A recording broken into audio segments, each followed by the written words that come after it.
அவருக்கு எல்லையே இல்லை. தில்லையிலே திரையகற்ற கண்டு தித்திக்க சிரித்தது ஒரு பிள்ளை. தில்லையிலே திரையகற்ற கண்டு தித்திக்க சிரித்தது ஒரு பிள்ளை. அவருக்கு உலக படிப்பிலே ஆர்வமே இல்லை.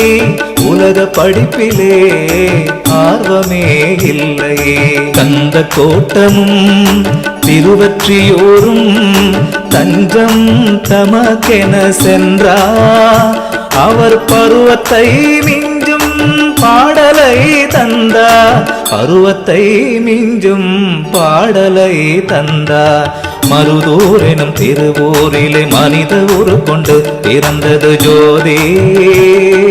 மரணத்தை வென்றவர் கதை இது கேளீர்.